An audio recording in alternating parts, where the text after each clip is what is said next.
Okay, I trust you can see what I'm doing here. I placed the back of my toes on a piece of cloth lying on a slick floor.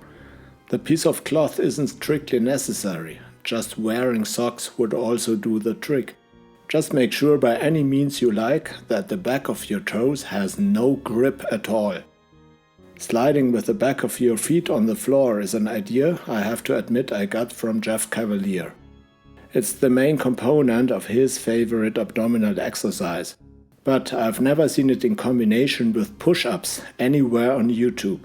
If you have, please send me a link of that video in the comments below.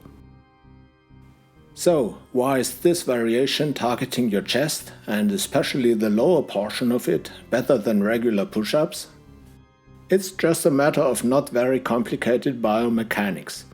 If your feet have enough grip to be your fix point, you can push against them. And pushing your body in the direction of your feet is what your shoulders do, like in a handstand push-up for example. Now, in the case of a normal push-up, where your feet are planted firmly on the ground, the force of your shoulders will be translated into upward motion of the rest of your body. So your shoulders, and especially the anterior head of your deltoid muscles, will help your chest and triceps with the execution of the standard push-up. Just watch what the placemat here does, and you will understand it intuitively. And yes, obviously, your core gets some work here too. Not too much though. Basically, you just have to be able to hold a plank position just as long as it takes you to finish your push-up set. That's all your core has to manage. Now, if your feet have no grip at all, and you still try to push with your shoulders, you will inevitably end up like this.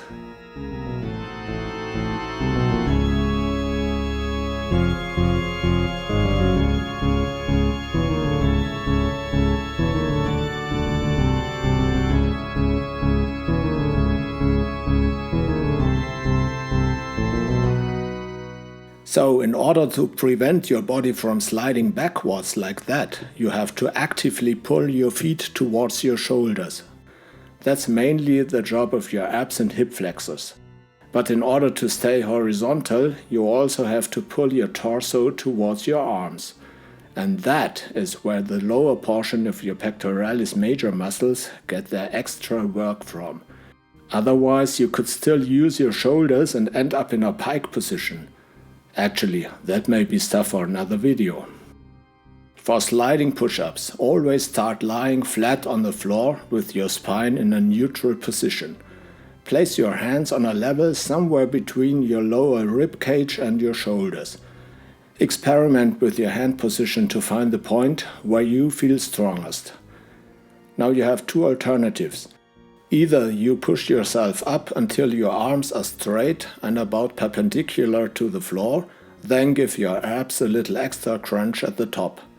As you can see here, my pelvis has an anterior tilt, my lumbar spine is flat without lordosis, and my shoulders are not too far in front of my hands. This alternative focuses more on the abs and less on the lower chest. Still, it will tax your chest more than a standard push-up.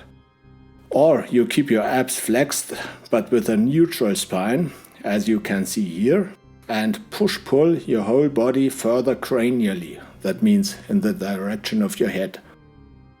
So your end position will resemble that of a pseudo-planche push-up, and your lower chest gets some extra work pulling you into that position. Other fitness coaches may tell you to keep continuous tension in a hollow body position for the whole duration of the set. And that is not a bad advice, but a dead start for each rep, like you see here, has also its benefits. First and foremost, improving the activation of new motor units. When you keep continuous tension, you will fatigue your active muscle fibers more thoroughly, granted, but the downside is you will work with the same muscle fibers the whole set long. And as soon as they are fatigued, you will fail because your brain forgot to activate fresh muscle fibers. Also, the elastic recoil of your tendons and ligaments will help you with each rep.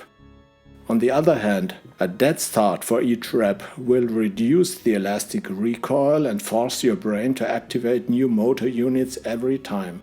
So, in the long term, you will achieve the best gains if you switch between those two methods periodically.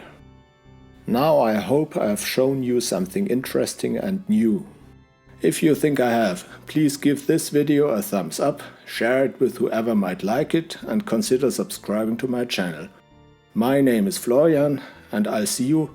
Wait a minute. Strictly speaking, I won't see you, hopefully. You will see me in the next video.